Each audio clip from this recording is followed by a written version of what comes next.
Welcome, music lovers. Cheryl, Vince, Ryder TV. And this week, we've got Deborah Conway. Yep. Wow, she looks amazing, but she's been around forever. Yeah. She was the founding member of DoReMi. I can't remember the song. Man Overboard. Man Yeah, there was a Overboard. few, yeah. Yes. Well, she used to be on Countdown and all that stuff. She's a legend. She has been very busy since finishing DoReMi. What was she like to talk to? She is such a lovely Yeah. lady. And I actually, if you want to see this, go to the Lights, Camera, Whoops Facebook page. I stuffed up her husband's name and she was so generous. She would have loved it. She Come was so on. lovely. Yeah, and there's a bit of a surprise at the end. Her and her lovely husband, whose name I stuffed up. Let's have a look at this. They play us a song live. Oh, right awesome. here. Here. In these chairs. Well, let's check it out.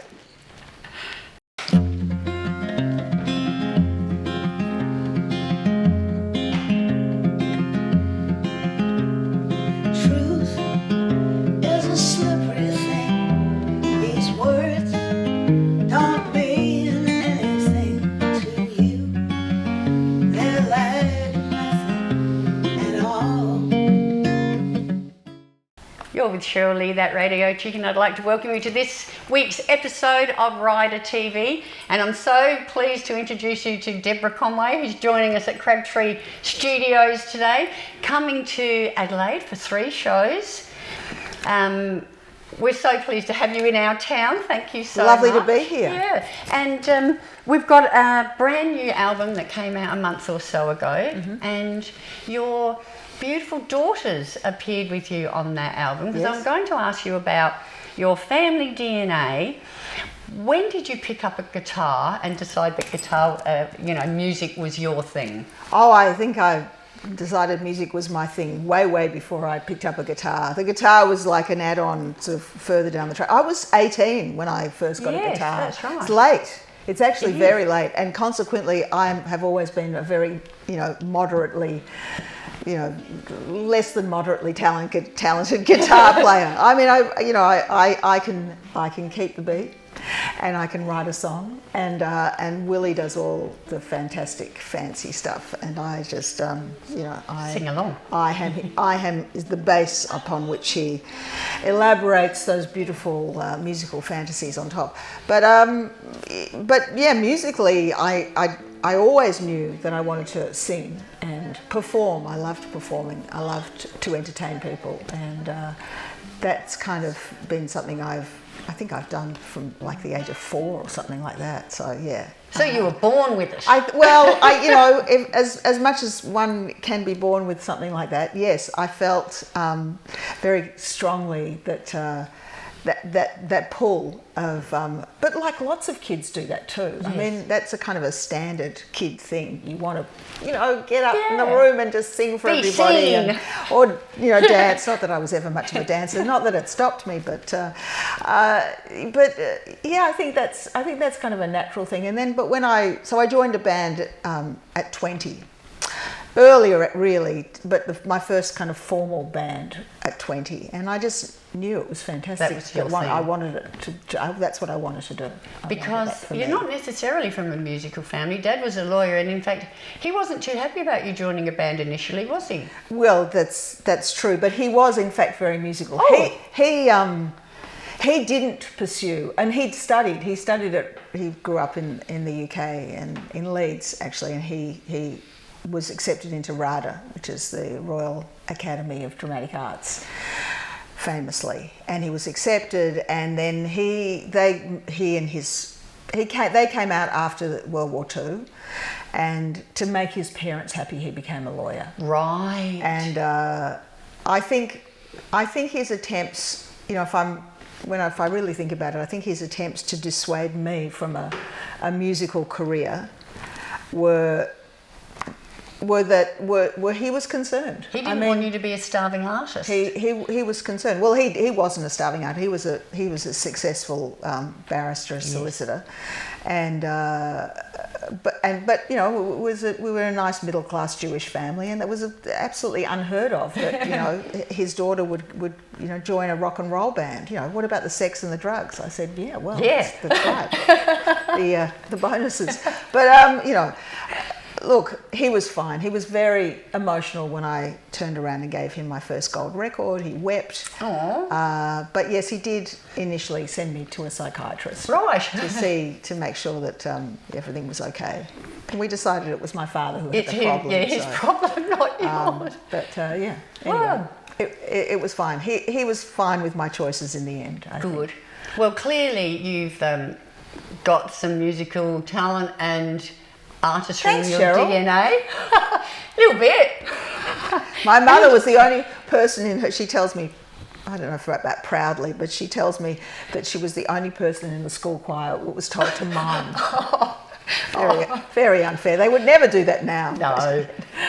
But your husband, Willy, he clearly has it also, and you've passed that DNA down to your three beautiful daughters who appear on this newest album. Yes. You're really proud of that? Yes, absolutely. All three of them have been learning piano since they were 4. We both thought they're going to have some musical talent because both of their parents are musical. It's inevitable. What they do with that is their business, of course. But, you know, just to give them a basis in it, we thought, you know, a good learning, a good grounding of piano from an early age would work. And they all, I mean, you know, they hated it and then they loved it, and we'd say, you don't have to do it anymore, and they no, we want to do it. You know, it was like don't tell anyone. It was one of those things, you know, that it was this bargaining whatever. Anyway, so they can all play the piano. They all sing incredibly well. They're just beautiful singers, and then they all three have been have written songs at some point in their life. Sid started really young. She was 16. She had a whole set of songs together. They had a band. They were called the Zigarettes, or She Said Z. They were called She Said Z, and then, you know, Alma later on she was writing songs, and then Hetty, she got a punk band together and she was writing songs too, and they actually had some success in France. They were, you know, they were doing really well, and she was she had her band the Pinstripes, and then she was writing solo stuff. Alma is now a jazz singer, has been a jazz singer all along, but she was also dabbling in writing her own material. She's the middle child, who has gone on to become a professional musician. And as a jazz musician, it actually astounds me that she makes money. It's wonderful. Wow. It's wonderful. Amazing. And she is wonderful. I know she's been to Adelaide and has wowed the audiences here too. Yes. So I can see as a mum you are so proud of them I am. all. Oh, they're so extraordinary. I mean, it's the most wonderful social experiment that you could ever embark on. And then they grow up and they're completely independent from you, and you've got no idea what they're going to do next. It's wonderful. Yay. What fun.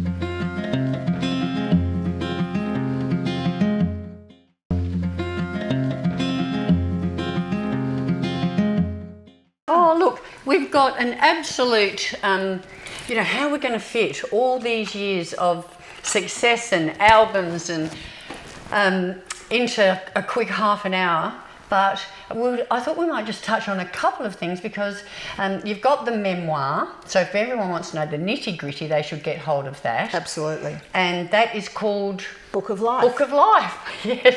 So, and that's an audio book also? It is an audio book, yes. So get onto that. So we'll just touch on a couple of the other interesting things, like, well, congratulations, Rolling Stone Australia in '88 said you're the best Australian female singer. It's a nice accolade. Now, and in 1990 you had Draw Cards and Rose Amongst Thorns, and then in '91 your debut solo album String of Pearls won an ARIA, Best Female Artist. And is that where you and Willy met and fell in love? And have been working together ever since? String of Pearls had been recorded, and I needed a guitar player, or I needed a band, and I'd filled in most of the parts, but the guitar player was proving elusive, and a couple of other musicians, close friends of both of us, recommended Willy.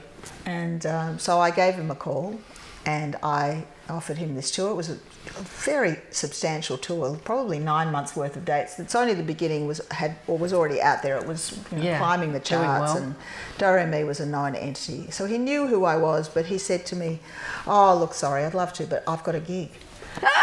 and I found that so extraordinary and intriguing that he was turning down this enormous block of work for his one gig.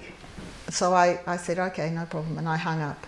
And I thought about it, and I rang the next day and I said, what if I put up my tour for a few weeks so that you can do your gig? And he said, okay. And we arranged to meet at my little flat in East St Kilda, and he turned up at the door and I opened it, and I think there was just that moment, that flash of some deep recognition. Yeah, it was something. It was something very powerful and very strong and unacknowledged by both of us. And we chatted for a long time, and then we started. He said, "Yes, let's do it." And then we started rehearsal, and we started flirting, and then we started the tour, and we started an affair, which was terrible because we both were with other people. Which ended up, we weren't with other people anymore, and we became a couple, and then we started writing songs together, and then we started breeding and had children. And 17 years after that, we got married, and it's 17 years after that again. And I think actually we're about to celebrate our 35th anniversary. Oh, congratulations! Together. So yeah. That's no mean feat. No, it's putting up with each other for that long. A lot of time together. Yeah. Like more than most, I would say. Exactly. Oh. So, and you and Willy are going to sing a song in a little while. We are. We're going to touch on a couple of other things because I really, really love that you did always. You got the lead role in Patsy Cline's stage show. Yeah, that was fun. Yeah. And actually, I write about that in the book because we performed in Adelaide we were doing our shows in early September here. So Willy woke me up on the morning of the 12th of September. He said, "Put the TV on." I said, "What's going on?" He said, "Just turn it on." So I turned it on, and there was just kids' shows. They weren't broadcasting it in Adelaide. It took me quite a while before I figured out what was going on. And then, of course, the horrific images of the planes going into the World Trade Center, and people jumping out the window. It was horrific. It was horrific. We had a show that evening for which people would have bought their tickets months in advance. It was a full house, and it was. We were all just so fragile, so fragile, so emotional, and the songs of Patsy Cline were actually a really beautiful vehicle to spill that emotion out, and it was a kind of a collective hug. I'm sure that the people that were there would have rather been just anywhere else. I mean, I felt the same way because I just wanted to be at home with my kids, and my husband. But there we all were, and Patsy was cradling us all in the tragedy of her tale and the beautiful songs that she brought into being. So it was it was quite a thing. But it was a terrific show, and I loved being able to channel those incredible songs with that extraordinary singer. I mean, she really is one of the great singers of the 20th century. Yeah. And I hope I did her justice. I think you did. I think you nailed it. Oh, thanks. Also, something that I think you're very proud of is the Broad Festival project. Mm-hmm. Yeah, that went for a few years. Yeah, we did that in 2005, 6, 7, 8. We invited female singer-songwriters from a very broad range of genres, which is where the title broad comes. Well, it was a slang term for women, and also the reference to how very broadly representative the genres of music were. And we put 5 of us together on stage, and we talked about our craft, and we contributed to each other's pieces. And we had the hard rock guitar player with the folky player with the jazzy kind of player, and it was really quite a magical combination of things, and those concerts did really well, and household names kind of emerged out of it. Kate Miller-Heidke was just a very, very young woman when she did that. So was and so was Claire Bowditch, and Melinda Schneider was somewhat known but not very, and Ella Hooper, who had been in Killing Heidi, was launching a sort of solo career, and Mia Dyson also, you know, I mean, there were just so many incredibly talented women. And it was just it was a real joy to share the stage with them. And, you know, we selected the songs that we wanted to sing as a group together. And Willy was, you know, amazing, did all these extraordinary arrangements. I sang them all so that they had them on tape to listen to. It was an incredible amount of work. We didn't do anything else for years. We just did that. And, but it was, you know, it was a great thing to do.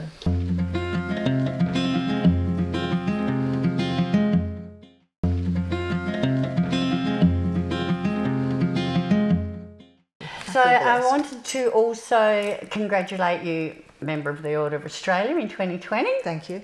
Well deserved. Thank you. Also... I'm wearing my little pin. Oh, there you go. There you go. And also 2022, the induction into the Victorian Music Hall of Fame. Yep, that was nice. Well done. Yeah. And something just a little bit of from left field, because I've got to stop talking and let you sing us a song. But just a little bit different. Twice now you've had your portrait as a finalist in the Archibald 3 times. I think it's 3 times, yeah. Wow. Yeah, there was Rosemary Valadon. Yes. That was a very long time ago. Esther Ehrlich. And Wendy, what's her name? Can't remember her name. Do you remember her name? The viewers will know. They'll write in. They'll tell us. Wendy. She did 2 portraits. I didn't like the first one. I don't think she liked the first one. She did a second one. And also there's 4. Oh wow! Lewis Miller. Yeah. So it's fun. Yeah. People want to paint my portrait, and I love it. I think it's amazing, because I love the fact that you are interpreted by someone else. The Lewis Miller portrait was quite controversial in our family. They all thought he made me look too old, but I really liked it. Yeah. I thought it looked full of character. And you know, forever now on canvas. Absolutely, it's a kind perpetuity. of a legitimising kind of, you know, here I was. Yeah, and speaking of art, I did want to do a special mention to the artist who did your artwork for the new album, because the new album is like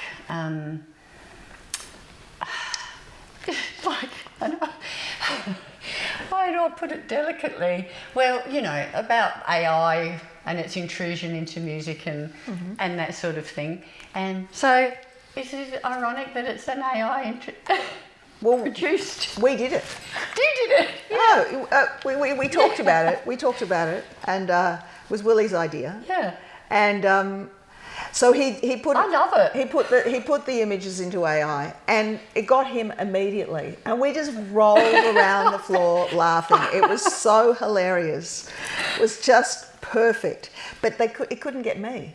And I'm like, come on, we've got to give it another photo. And he used, I don't know, there was like 3 or 4 different AI programs that he used in order to get me looking to pretty much how I look. I mean, the hair is fantastic, isn't it? It's so good. That's what got me. The hair is so amazing. good. I just love it so much. Me too. And you, Willy, you just look like the archetypical, you know, newsreader or something. It's Natasha and Boris. You know, it's perfect. Oh, and I'll just show you the picture. So, hey, there's the book. What a shame. We've actually got colour ones in the car, but anyway, you could find them online. Yeah, we'll overlay it and insert them. Yes, Mark's got the technology. All right. Yeah, well done, Mark. And this great cover of the new album, which we'll just talk about really quickly before you sing us a song from it. Sure. Yeah. So you had great fun making it. It's a family affair. So, Right-Wing Propaganda is the title of the album, and it is a look back, I guess, on the last 5 very tumultuous years of this decade. We've gone through so much. We've experienced COVIDs and lockdowns and wars in so many different parts of the world, and AI, and the intolerance of what people are able to accept, and the breakdown of just civil discourse, I think, and the rise of intolerance. And I think, you know, it was, and my industry, the music industry, has become quite intolerant, I think, of any view that falls outside the box. of a very prescripted set of views, and very happy to punish people for not falling within that prescribed set of views. You can be cancelled. That's right, cancel culture, absolutely extraordinary stuff, and it's touched us quite. We've been scarred from it. So these are songs you can trust. Recorded this album, unlike most of the other, in fact, all of the other records that we've made, where we always use a drummer and a bass player and a keyboard player, and we laden up with, you know, lovely, lush layers, overdubs, etc. But we've gone very sparse on this. It's just 2 guitars and 2 vocals, and the addition of our very talented 3 daughters, who came in one day towards the end of the recording session, immediately had a fight. Oh yeah, immediately, because that's their. I've got 3 daughters too. That's their MO. Yeah, that's right. Hilarious. You're going, no, listen, hey, we're adults now. Yeah. And then sang these songs that they'd never heard before so beautifully. Made their mother weep, honestly. Yeah. Gorgeous. And it's worth hearing. There's one of the songs we're not playing live because I can't possibly do it justice. Yeah. It's too beautiful. It's called I Don't Want to Let Go of You. Go to DeborahConway.com. Yeah, you can go to DeborahConway.com or come to a gig. And available digitally on all the other absolutely, usual you can stream it. You can, awesome, on everything. Yeah. Well, I think now we're going. And there's a CD, of course. Yeah. Yes, we'll make some music now. Yeah. Thank you so much for having a beautiful chat with us today and sharing about your family. And I'm going to get out of this seat and invite Willy up with his guitar. Fantastic. Thank you.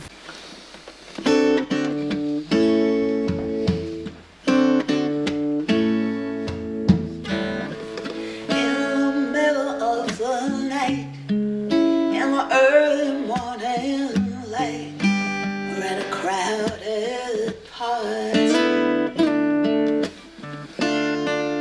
It was only ever you. I opened my heart to always. You can make me laugh out loud from under a black cloud. Skies are falling when I can't see the way. You know what to say. Always side by side, we get along. We live many lives, but we are one.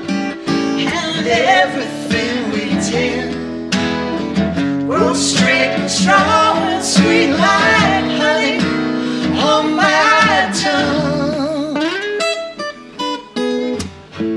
Love is deep and true and real. Sometimes it makes me feel things I can't explain. It's tender to the touch, too much and not enough, always. In the middle of the night, in the early morning light, we're at a crowded party. It was only ever you. I'd open my heart to always. It was only ever you. I'd open my heart to always.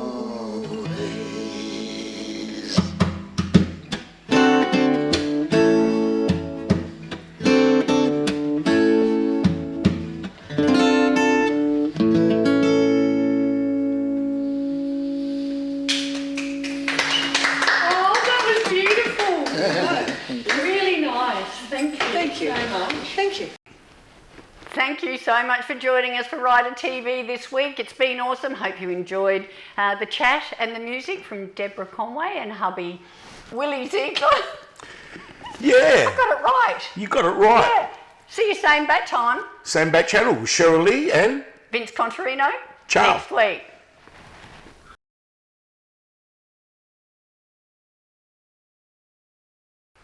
Cheryl, tell us the good news.